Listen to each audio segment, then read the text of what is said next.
Welcome, welcome, everyone. Come on in the room. So happy to have you today. Andrea, Chelsea, Dee, Deanna, Gina, Jennifer, Jordan, Kristen, Mary, Monica, Nicole, Sarah, all of you. So happy to virtually feel your presence in the room. We're getting ready to get started in just about 1 minute. Feel free to get your fingers warmed up so that you can chat in the chat box.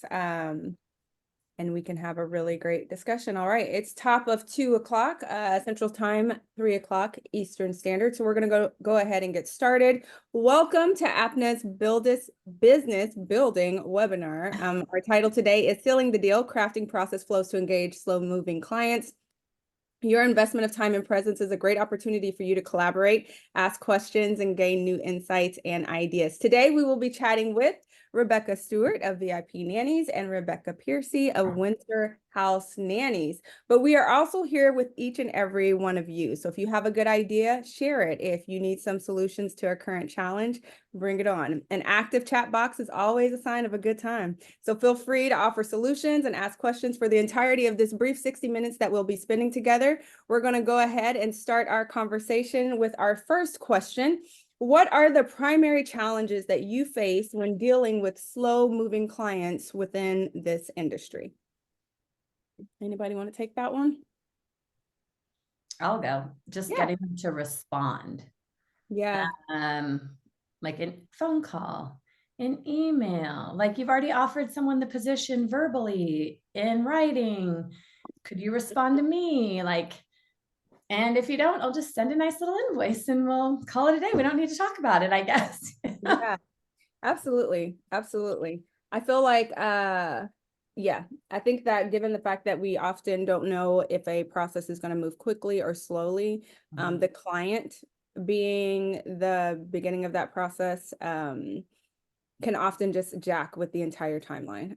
You don't know. I want to interject. I think it's gotten, it's not about a slow moving, but I think some of the process has gotten worse since COVID because they have contact info and they have their phone numbers and they have, like, oh, we had a Zoom, we had a FaceTime, and now we want to do a trial day or whatever, we want to do a trial day. And then do they set the trial up? Do they go through the agency? And we can get into that, like the communication of that part, but having that contact already, like before we didn't give, no one got contact. You didn't have a phone number, you didn't have their anything until like an actual interview was in place. And even then you weren't really to give your contact information out. Everything went through the agency. So it's gotten a little different, I feel like, since COVID. Gotcha. Andrea has a question. Let's see. She said the chat box was disabled. Okay, feel free to drop it in the Q&A then instead, and we'll definitely get that answered throughout the presentation. It just increases administrative work for you as an agency. Absolutely. And it extends the search time, which is frustrating. So that's our primary struggle with slow moving clients, is it just increases our workload substantially. Yeah, absolutely. Our next question is, could you share a specific example where you successfully converted a slow moving client into a committed customer? I'm going to send this over to RP, to Rebecca Piercy. Give us an example of a time where you successfully converted a slow moving client into a committed customer. Yeah, we actually we've experienced this a couple of times recently, where a client was hesitant about posting the rate that we had advised for the type of candidate that they wanted to hire. And so they weren't really seeing the types of candidates that they wanted, which we advised them as such. So then what we did was we reached out to a couple of our candidates that we thought, hey, we think that this client would love you. We know you're not going to apply at that rate, but would you be interested in it if the rate was higher? And they said yes. So then we presented that candidate's profile and said, hey, look, is this the type of candidate you want to see? Yes, I want to hire that nanny. Well, this is the rate that you have to offer. And then when they could see the difference between the education and experience and just the difference in the nanny qualities, that client then increased their rate to what we had advised, and we were able to seal the deal a lot quicker. So it was just about giving them a specific example of, look, we know this is what you're looking for, but what you currently have posted is not going to get it. That's great. I think that that's a fantastic solution and idea.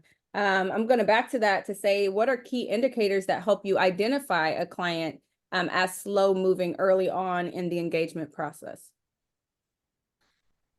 We can kind of see it as soon as the application process. So those clients who complete their whole application in one sitting, profile photo of their whole family, super excited, onboarded, they're the ones we want. They're the ones that are going to move fast.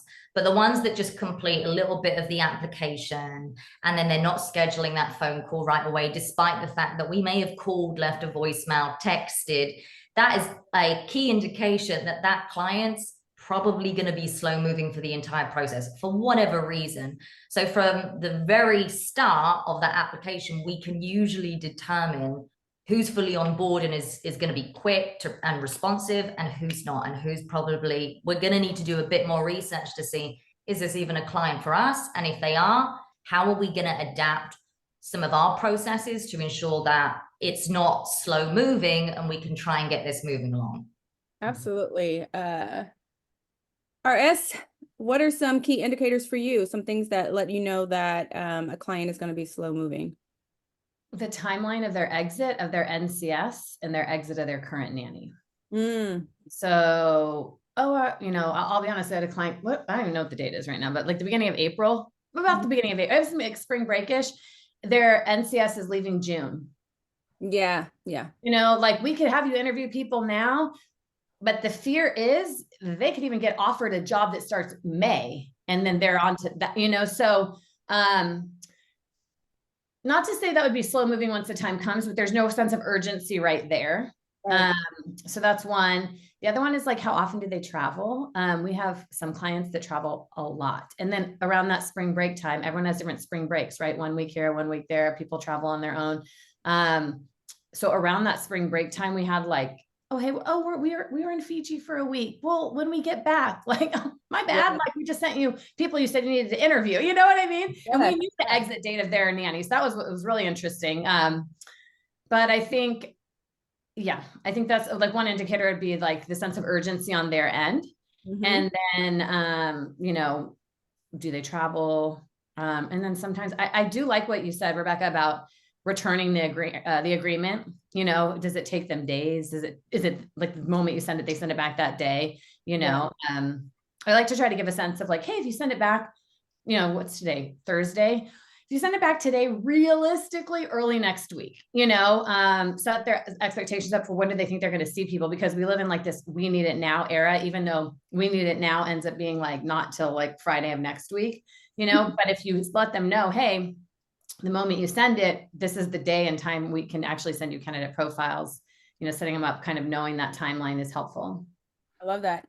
That kind of flows into another question that we had, which was, how do you adjust your communication strategies to keep slow moving clients engaged without being too pushy?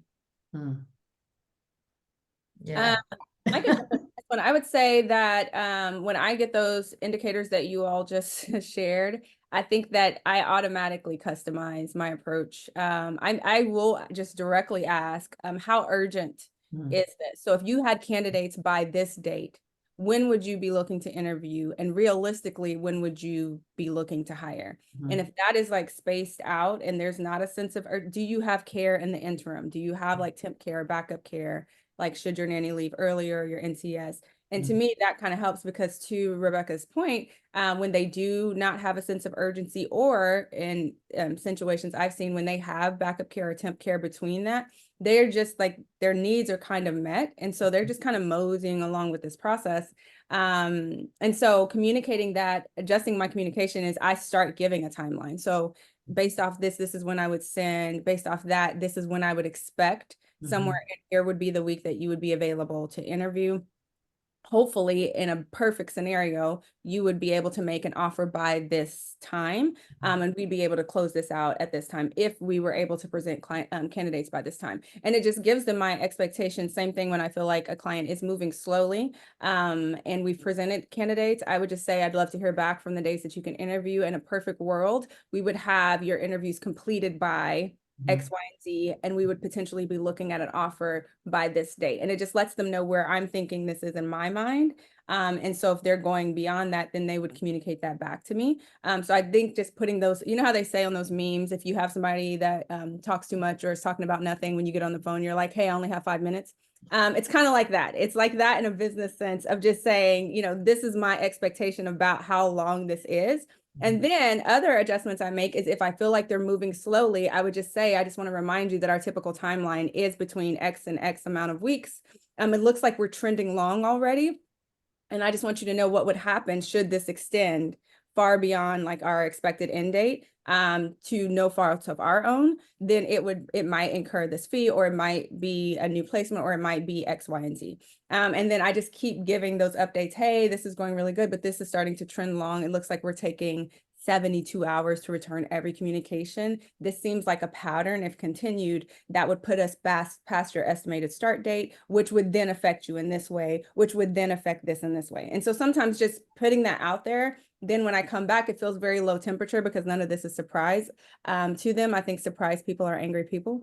And so when I put that in there and set those markers, it is less likely that they will be surprised if it goes long, or be surprised if they have an additional fee, because we've communicated this all along. D is asking, how long do you wait to close a search if you feel like the family is ghosting you? Well, how do you close the search if someone's ghosting you? Or I guess like I need a little more, like, have we sent candidate, you know, like you go like, hey, I need a nanny, and then they ghost, or like, have you sent candidate profiles? Have they interviewed? Like, do you give us a little more like, Yes, D, can you give that feedback in the chat box? We need some. But I wanted to piggyback on what you were saying, Erica, earlier. And we tested this out. I don't forget how long we did it for, but we did exactly what you were saying, but we actually made this beautiful, like, here's our process expectations. So when we sent initial, like, so nice talking to you, can't wait to work with you email, attached I forget what we even called them, expectations, right? Or how it's going to go. And it was like, once you return the contract within 72 hours, we'll have you candidates. Step 3, you interview, you and we had it like, but and it actually, guilty, but like, we're not doing it right now, but it worked when we did it, you know, because they can see how it goes, you know, especially new parents. People who have done it for a while or have like older kids, they probably, especially if they already worked with an agency or something, they kind of have an idea of how the process goes. But especially new people have absolutely no idea. So putting them like, this is how it works, you know? I so love that with every fiber of my being, because while we didn't do that, when we spelled it out like an email, we put at the bottom target date, like in all of our things, so that it was always backing to that. So I really love everything. Yeah, but honestly, I think I got that from an APNA webinar or APNA. I don't know, but I got it from someone else. Yes, come through APNA. D is giving some feedback on this, and she's expanding. So she said she sent multiple candidates with no response. She sent 4. She sent a follow-up about the previous candidate along with the next candidate, but no response. So how would you close, or how would you go about dealing with a client that you feel like is ghosting you after you've sent candidates, either one of you? We have a communication protocol with timelines connected to it. So after a certain amount of time, if that client is not responding, we'll do another check-in. If they're still not responding, we may do another check-in, or we may say like, hey, is everything okay? We haven't heard from you for a while. Do you still need a nanny? Would you like to conduct the search? And then we'll say, hey, look, in order to maintain an active job board for our nannies, we'll need to close your search in 48 hours if we don't hear from you. And every single family that still wants to do that search, but for whatever reason wasn't responding to us, immediately responds as soon as we say, we're going to close your search. And the reason is because we have a re-release fee. So if you don't communicate with us, we will stop the search, and then you're going to have to pay us again to restart it. And nobody wants to do that. Yes. That's good. Fantastic. Andrea says, how do you handle the clients? So to Rebecca's point in the beginning about the communication between clients and nannies, how do you handle the clients when they are contacting the candidates directly? Well, you also want to make sure that your nannies understand the policies, right? And how that works. So you initially, I would assume we all know when the interview happens, right? So, but then after that, kind of what does happen, and we ask for communication on both ends. So this isn't just like client communication. I can give an example. We had a client Zoom, trialed someone, told us they wanted to meet more people, interviewed 2 more people, trialed someone else, decided they wanted to hire her, told us, oh, we want to move forward, texted her a full offer letter, essentially. She screenshotted it and sent it to us. And I had called mom. Actually, I think I followed up an email. Hey, like checking in, nothing. Saw that she had offered the job to the nanny. Then I called mom. Hey, mom, like left a voicemail. And nanny told me that mom had said, oh, because nanny was like, hey, I need to circle back with Rebecca. I need to circle back with the agency. And she was like, okay, just let us know if we need to do anything else. So I'm sending an invoice. Like I'm letting, she's on this webinar. I have no idea, but like I'm sending an invoice like, hey, so excited. She's starting. Let's go. This client has been our client for a long time. They've had multiple people from us. So, okay. Like we don't need extra steps if we don't need extra steps. You want to do some of the steps for us, by all means, like, but I think keeping a constant communication with both parties is super important. And it doesn't have to be like, it's not me, like there's also someone in my office who's communicating with the nannies on what's going on, the back and forth and that sort of thing. So delegating who does what. Yes, I really love that. And I think that I remember in my earlier days, you do want to be like so involved in every single process.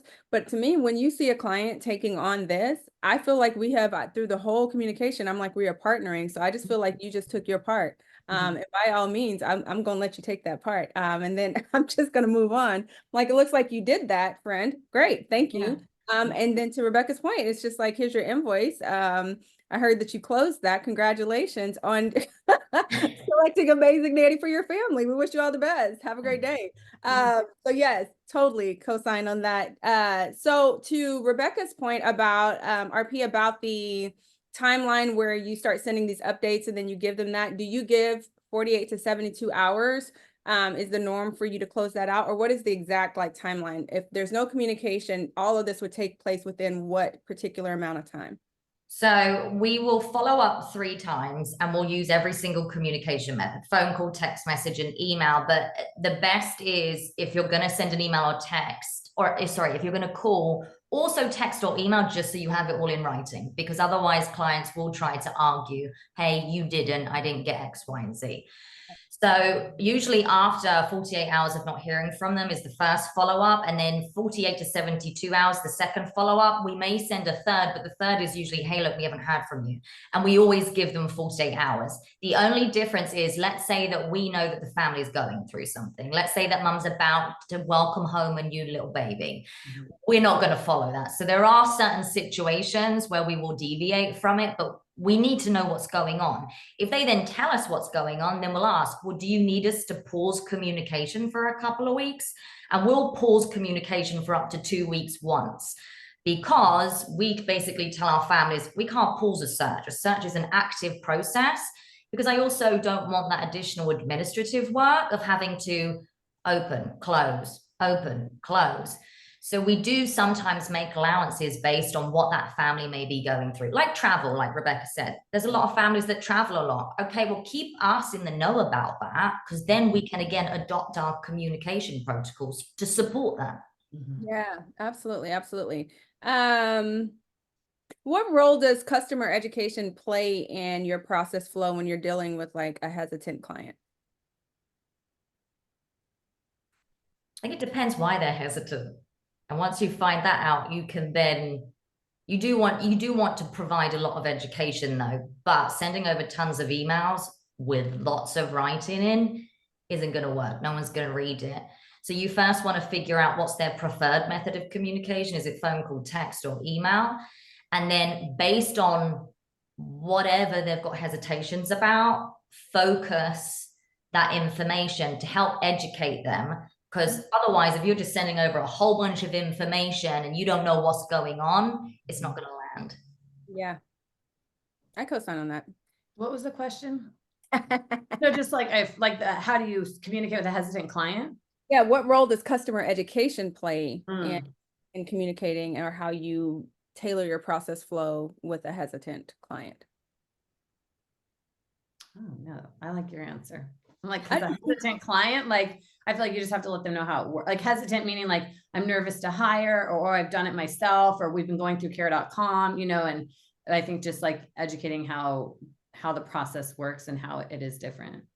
Yeah, and I also like what Rebecca said about not sending tons of just language through email, just trying to cover all bases, like really qualifying where that focal point is, and where this is centered around. And then a lot of times I'll say, well, I'll send you some information for that. And I preface it by saying it'll probably be a long email, but you should find everything you need in there that should answer a lot of these questions. And I feel like when you set, again, clients up for this, then, that long email, if you are sending a lot of information, it's already stated. They already know it. Basically, they're getting like a glossary of X, Y, and Z, and they can handle it better versus us just always pounding them with just all these begging emails asking them to like use us and all the reasons why and so forth and so on. Someone asked, do you have a timeline of how long you'll search for, and how do you enforce that policy without scaring them off? How long will you search for a nanny for a client? And do you have any policies around that? Like, that's the first one. Do you have a timeline of how long you will search for a nanny for a client? We don't have a timeline, but like our rule of thumb is if we have to send, and we will say this up front, if we have to send more than 5 people, we're missing the mark. Like we're miscommunicating. Let's circle back. And that doesn't mean whether they interview 1 or 5 or none. If you haven't found somebody in those first 5 that we sent, then we're missing something. When we get up towards to 10, we're scaling back, and sometimes like the feedback from the nannies is we're not even going to work with them anymore. And if the feedback from the client is just constant interviewing or using 500 agencies in Los Angeles, like our sense of, I don't know how to say this nicely, but like we don't have a sense of urgency for you. If you just want to meet the world and date the world, like go date the world, like we're here to find you the right person, Yeah. I don't know. It's like dating. That's like, I tell clients and then they get it. Sometimes, honestly, if you break it down like dating, it's like dating, right? Like you called me, I'm going to send you the best person for you, but personality wise, you might not like them, and that's okay. My feelings aren't hurt. Yeah. Like if she's not your vibe, like it's totally okay. Just let me know. If she was too talkative, too quiet, fingernails were too long, like whatever we've heard, it's okay. These people can do the job. You're calling an agency and you're giving me all the specifics of what you want and need. I'm going to check all your boxes with the people I send you. But what ultimately comes down to is the personality fit for them. 99% of it, and it's like dating, it's okay. We keep it moving. We'll meet other people, until you find your one. And they're like, yeah, they get it. I like that a lot. I think that to me, and as far as enforcing a policy, I agree with Rebecca that I don't have a timeline of how long we would, but because we tell them what our general timeline is, and we're always communicating throughout the process that this is trending long, then I think once it starts getting to that point where it's like we're at what should be the wrap up of this, and we're still like in the beginning stages, then I will say we cannot move further until we get some clarifying information, for the same reasons that Ms. Stewart said. Like obviously we're not on the same page, we're not even in the same book. We don't really know where it's missing, and we're not just going to keep shooting in the dark. But that's not the best use of our resources or your time. Yeah.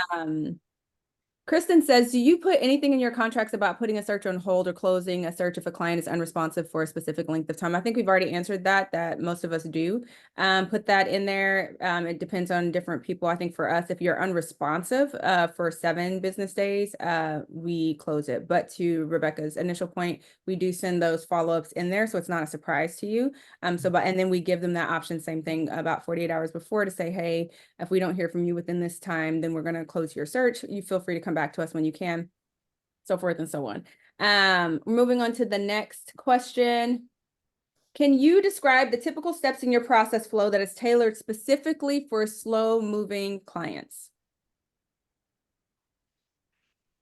I'll give one. I mean, I can't full step, but hey, she's actively interviewing with other families and she has a job offer on the table. Most of the time that is the truth. Maybe a small percent of the time it isn't, but hey, let me back up. They're all actively interviewing for the most part, whether it's us and agencies or, websites or referrals. You know, people need a job. If they need a job, they're actively interviewing. She's actively interviewing. You know, this happened recently. She had a job offer on the table. Can you let us know like what your thoughts are moving forward? You know, but that's like one part of the process of like, let's keep it moving. Yeah, absolutely. Anything you want to add? Yeah, no, we just had that happen the other day. We got a great nanny candidate for this client that's been looking for ages. And we were like, if you don't meet them now, you're never going to meet them because she's not going to stay around because she's great. And I think as long as you share that, clients will be like, oh yeah, I can see she's great. Let's hustle. Let's get this done. Absolutely. In your experience, what are the most common reasons a client would be slow to commit, and how do you address these concerns? Slow to commit to even just signing an agreement.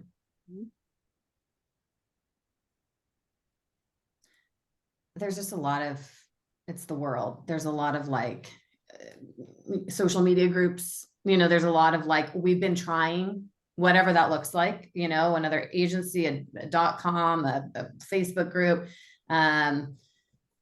Wow, we've been doing this. We think we can do it. Why do we have to pay this big thing to, you know, we could find someone for free, but they can't, or they haven't.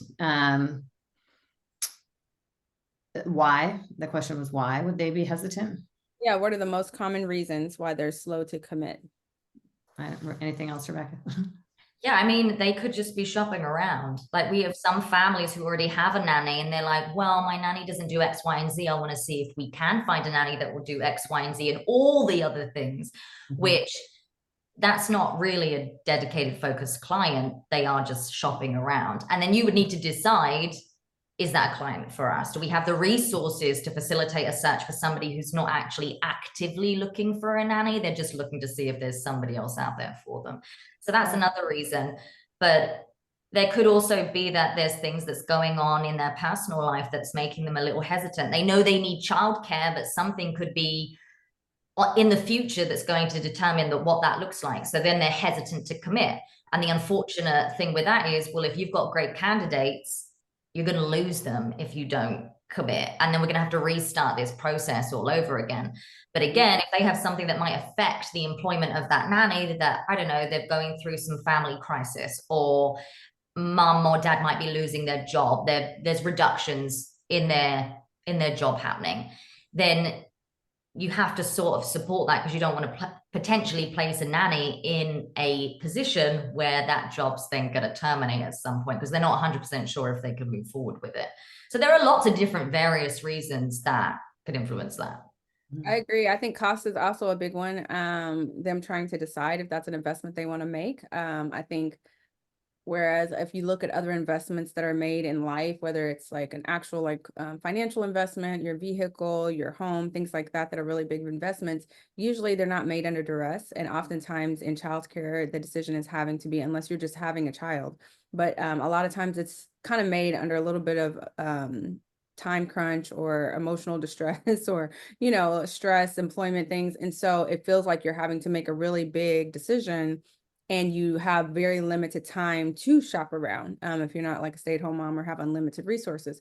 And I think to that end, I feel like as agency owners, we can have empathy for them, that for a lot of families, you know, they weren't initially, and when they thought about having a child, they didn't have it in their plan and in their forecast to spend $5,000 or $7,000 or $10,000 on securing a nanny and paying these wages out. And so they're about to make a really hefty investment under a little bit of duress, right? Because it'll affect their employment or affect their plans or affect schooling, or somebody bowed out, or mother-in-law suddenly can't do it anymore. And so I think that that's where we can be empathetic and compassionate toward them, and realizing like this wasn't necessarily always something that they planned for. They thought they could find someone on care.com. They thought they could find a friend of a friend or someone on Facebook. And so they're really shocked and appalled to find out that that is not their reality. And so I think that cost effectiveness is really a part that where they're, even if they can, they want to see, is there anything that gets me out of this so that I don't have to do that, unless it was always their plan. Unless when they were planning for their family and things like that, they were like, you know, this is the route I want to go. This is the school I want them to go with. And so for those, it's an easier transition. So I definitely feel like that is a thing. Laura said, during onboarding, do you ask directly if they're working with other agencies? And if so, how do you word this? Yes. We do. Rebecca's shaking her head. How do you guys word that? We just ask them what other resources they're using to do their nanny search. Because then it's not just about, are you working with other agencies? It then allows for them to share, oh, I'm using care.com, I'm using whatever. Yeah. I feel like it usually comes up in that initial initial intake. Oh, we've met a few, or our friend referred, or, you know, like the conversation goes there. We've interviewed a few nannies, like, oh, are you working with other, or how are you working with other agencies, or what are your other resources you're using? I like the way you say that, Rebecca, like, what are the other resources you're using? But we ask for a list. And I don't know where I got this because I didn't make it up on my own. We have made probably another app in a person. We ask for a list, and it is so helpful because there are a bazillion agencies in Southern California, and then there's like whatever they are, national ones, right? If you've told me you've been interviewing, you've been looking, I mean, it's kind of already a red flag, but, and you can't find, you know, but, okay, great. I hear what you're saying. Could you send me a list of the candidates that you've already met with? Because I don't want to call, you know, 7 people who've already interviewed or been presented to you, and waste my time and their time and your time. Like, and sometimes they're like, oh, they feel like they've been pigeonholed, right? Like, oh my God. But then most of the time, people in this scenario are usually like a house manager or assistant. It's very rare it's a family, like a mom or a dad we're speaking with in this capacity.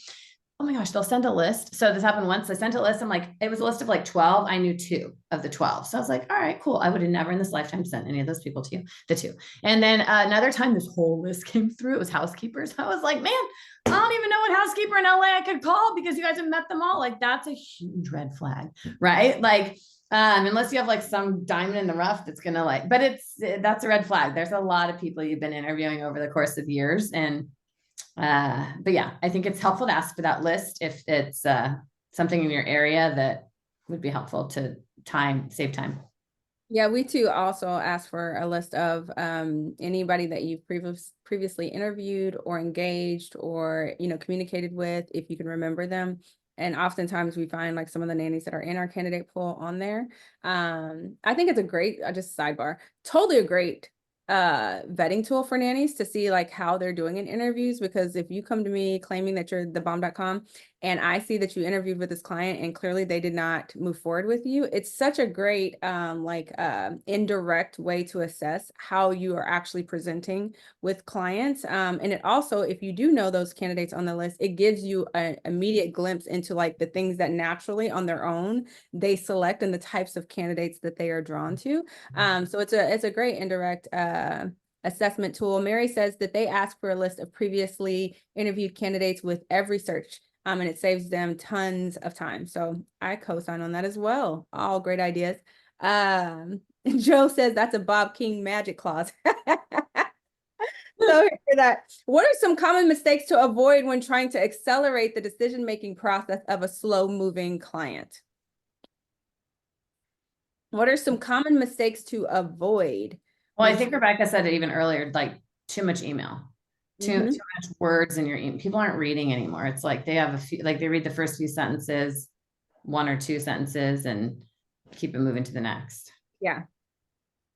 I think it's also just not asking enough questions or asking the right questions to really find out what the client is looking for and what's potentially impacting this search. Like, why are you searching? How long? All those important questions, because then you can determine sort of how you're going to structure your communication and follow-ups with them based on where they are at with their search and how many nannies they've hired.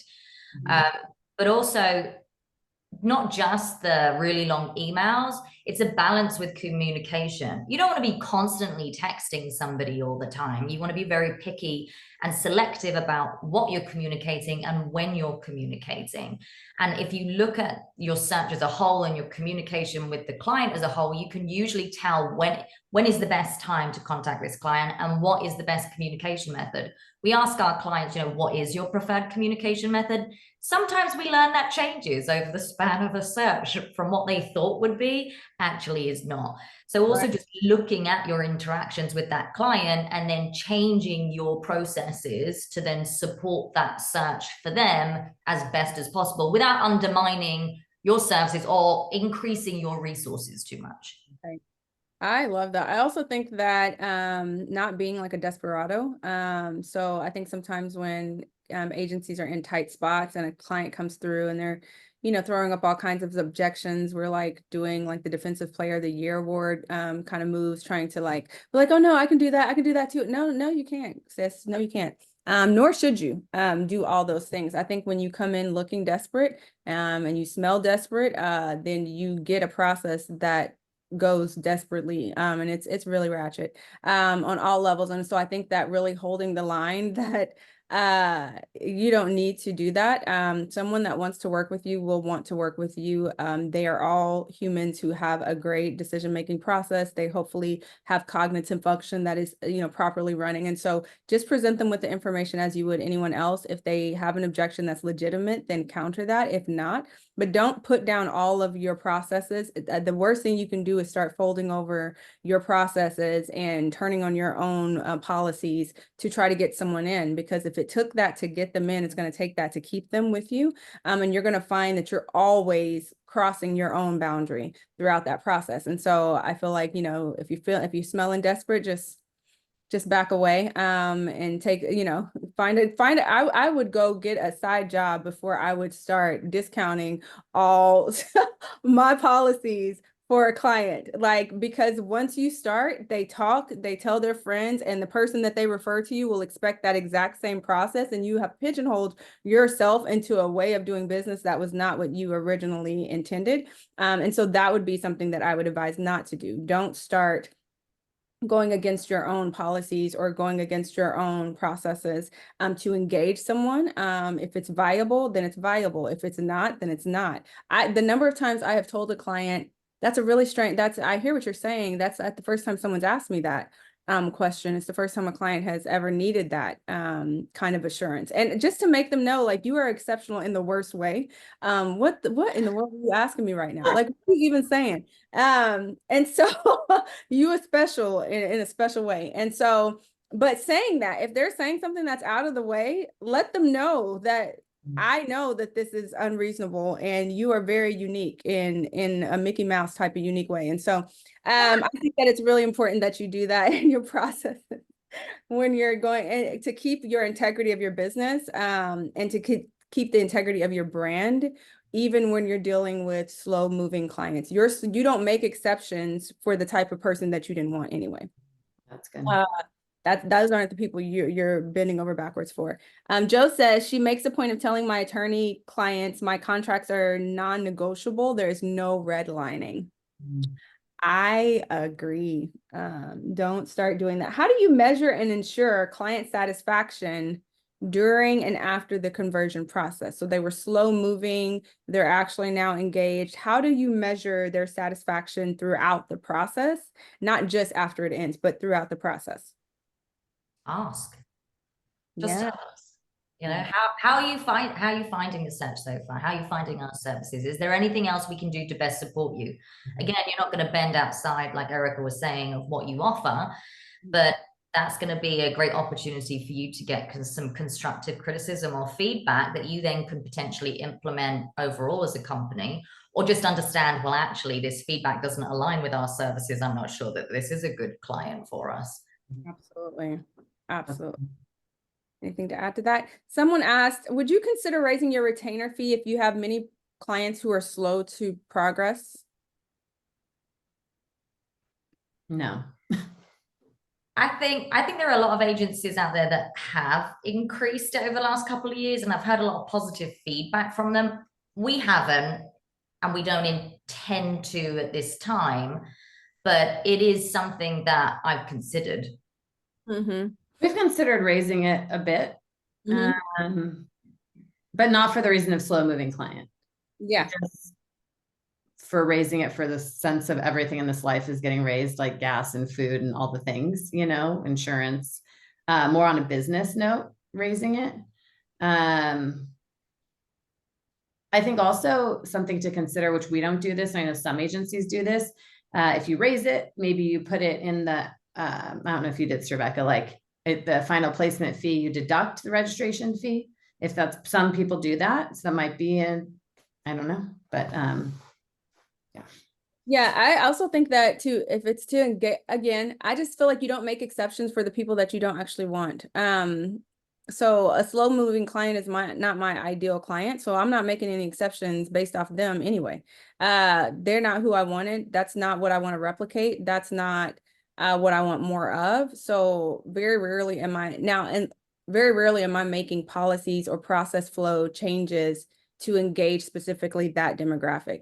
Now, if you get a whole bunch of people who are calling you and they just keep not moving forward with you, I would highly suggest that you start reaching out to those people. You give them a Starbucks gift card or Amazon gift card, take them out to lunch, and then ask them all the reasons why they chose not to go with your agency. People who didn't go with you are the best source of information for why other people might not go with you. And so I have found more information for clients that chose not to go with our agency that I took out to lunch or I paid to have a conversation with me, and they're super chatty to tell you all the reasons why they don't want to go with you. You're gonna get the most honest information and feedback you ever wanted in your life from the people that chose not to go with you. And that's really, if you're about that life, that's really what you want. And what I found is by doing that, those individuals have then come back and actually engaged with me. Whether it was that year or the following year, they've come back because you showed you was about that life. And then secondly, they realized that you really are all these ideals that we put out. We're open, transparent communication. We love blah, blah, blah. Like you proved that point when you do that. So I feel like clients who don't engage with you, I would highly suggest that every agency reach out to 2 or 3 clients who don't engage with you every year, toward the end of the year or your slower season, and have interviews with them as to why they didn't, what were the obstacles, what would have made you change your mind, what did you end up doing, in a perfect scenario, how would that have gone? And I think that that's going to be the best source of information for you, versus the people who are already singing your praises. Yeah, Just my 1.5 cents. What metrics do you track to evaluate the effectiveness of your strategies for slow moving clients? Are there any metrics that you're looking at that lets you know that you're starting to have a return on that type of investment of time, communication, policies, processes, and things like that? We track every single reach out and we have it color coded. So did they respond? Didn't they respond? And we basically look at all that data, and that helps us, one, understand, is it a slow moving client? Because we're looking at all that data. And two, if they are, why? Is there something we could have done differently? And then we look at, well, what was our communication? Why didn't they respond to that? And that's really helped us, one, change some of our processes and communication techniques, but also really helps us understand that client a bit more. And again, is this a client for us, or is there something we can be doing differently to support this search? I love that. Any technology that you're using, CRMs, things like that, to help you support those processes when you're trying to engage that? Do you have automated process flows? Do you have things like that that help you stay on top of engaging with slow moving clients? And if so, what type of technologies do you utilize? Yes. Okay, we don't have that specific, but I will say, like, we use Salesforce and we had it customized to our agency. And so going in there, like if a client shows up after, I don't know, ghosting or whatever the situation is a year later or whatever, or it could be the same year and I just don't remember what happened. There's so many, you know what I mean? And you go in and you go, oh yeah, she met 500 people, never moved forward. Like, no, thanks. Like, I don't want to work on that again. It's a waste of time. And sorry, like it just is. Like, we have other people that are moving, and like, let's work with those people. I like that. Yeah, we use a CRM that has a lot of automatic emails in it based on a client's status and where they are at in the process. But a good example of why you shouldn't always rely on that is we had a new client reach out. She completed our full application, and our steps are, we have, after several days, an auto email scheduled to reach back out to try and get that phone call booked. But before that, one of our admin is meant to call and text them within 24 hours of them reaching out to try and get that connection, and that failed. And she was very upset because this is a very personal thing, hiring a nanny. So they want a personal touch. They don't just want automatic emails or texts all the time. They do want to hear from somebody. So while you can have those processes in place, it's also really important to maintain that personal touch to ensure that you're offering the type of service that they're looking for. That's really good. I think that when we think of slow moving clients, that's what most of us think of is just communicate more, communicate with clarity. But what Rebecca's saying is so pertinent, that you have to offer that personal touch, and let them hear your voice, let them hear that you don't sound like a nag, and that you sound warm and engaging. And that might be a person that they would really enjoy talking with. Do you leverage when you have slow moving clients, do either of you leverage like testimonials or client success stories or things like that to help kind of snag or hook a client that feels like they're a little hesitant through the process or a little slower to engage? We haven't. That's a good idea though. Yeah. Yeah. But no. I think it could be. So I feel like to your earlier point of, not just sending emails after emails or just sending a bunch of texts, what if like when you're engaging, you send, this is what a recent client just said about us. We would love to see if we could help you too. Or it really, and just like we closed this placement in, 2 weeks ago, because lots of people want to know, is this a client testimonial or is this a recent, like how recent were you successful with this search? I think that helps. I also think sometimes when I know that clients are looking, I don't know if you guys have done this, but you know how we advertise positions. We talked about this actually in our what was it? I forgot the name, our roundtable discussion that we had last year. But we advertise nannies instead of the job. So when we feel like we're getting a bunch of clients who are kind of stalling out, instead of advertising for open jobs, we advertise nannies almost like as a job, like anonymously. Like here are seven nannies that are seeking positions in your area. These are a snapshot of their qualifications, their skill sets. This is what their clients are saying about them.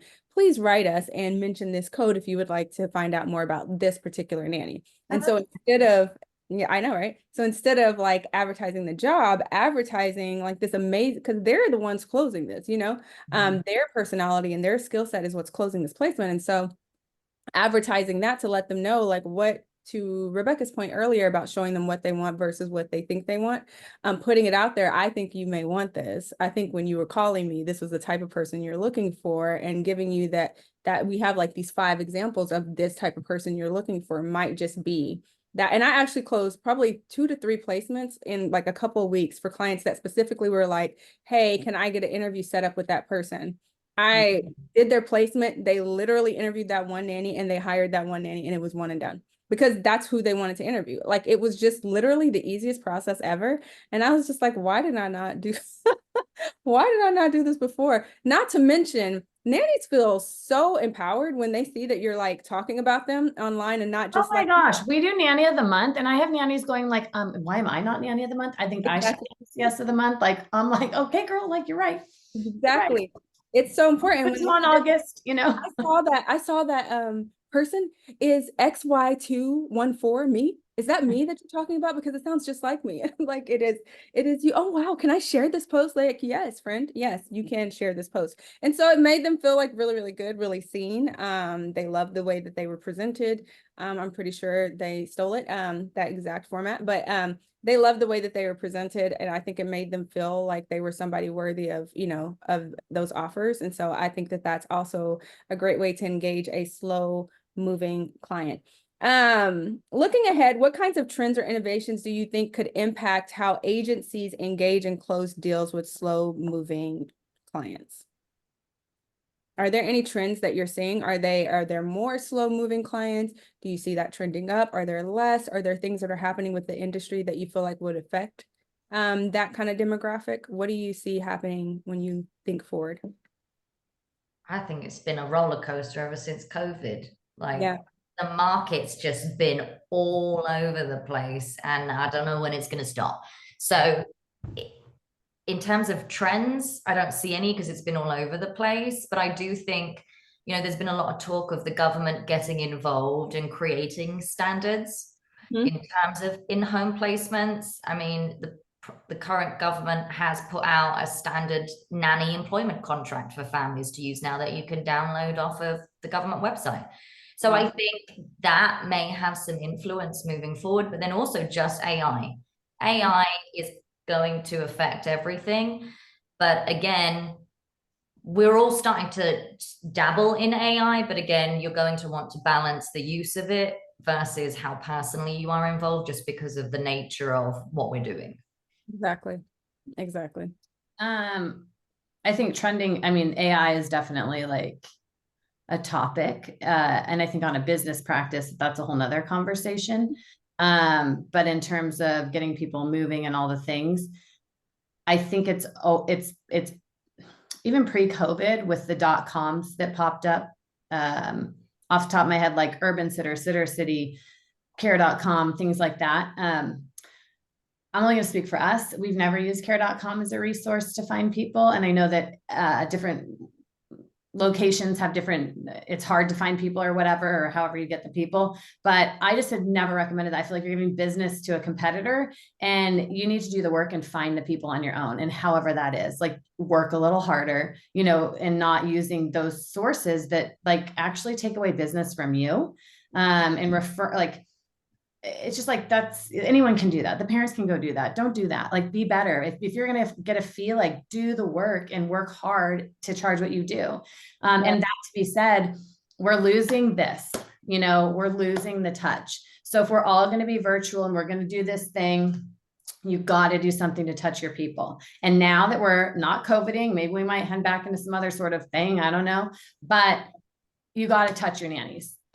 So whether you do a nanny brunch, nanny lunch, nanny book club, nanny get together, nanny, I don't even know what it is. I mean, we did a anniversary party last year, you know what I mean? It was costly, but like, come on, like it's a little cost for the big picture, you know? And so put some money aside to do things like that. I mean, I know there's some gals that do, or agency owners that do like potluck in the park or something like that. Like, nannies love to be with other nannies. They love to get together. They love to chat. They love to talk. They love to bitch and complain. Like, let's be real. Like, they need a place that's not this, like, love you all. But like, if we're not going to bring you onto the office and like actually meet you and whatever, you know, like it was so cool to have this party where I think at least a quarter of the people there I had never met in person. Placed them, got them jobs, amazing. They love us. We love them. We're like hugging it out, you know, like, we'll forever remember that, you know? So I think whatever the trend is in the AI, the virtual world or whatever, like childcare, we're holding babies, we're touching people, we're in their homes. You can't lose that within yourself. So.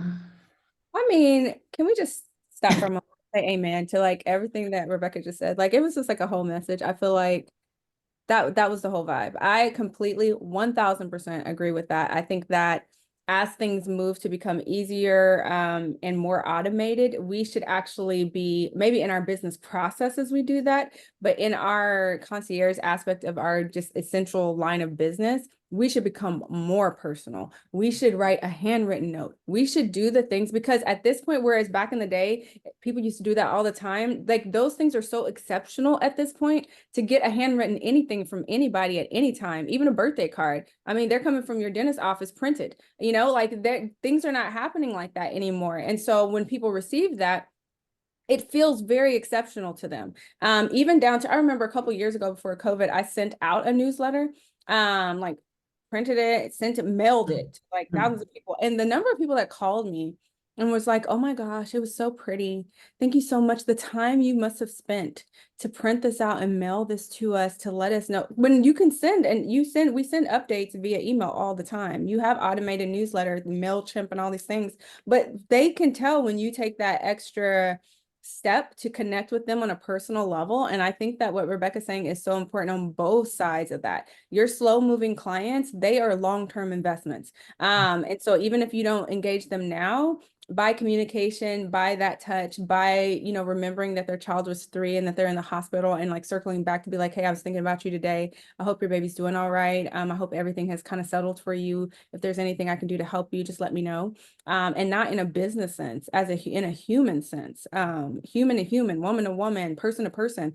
Just being able to say, like, you sounded like it was really rough for you the other day. That sounds really rough. I just hope everything is settling out for you today, and have a great day, and not give them a business pitch. I think that is where we need to pivot.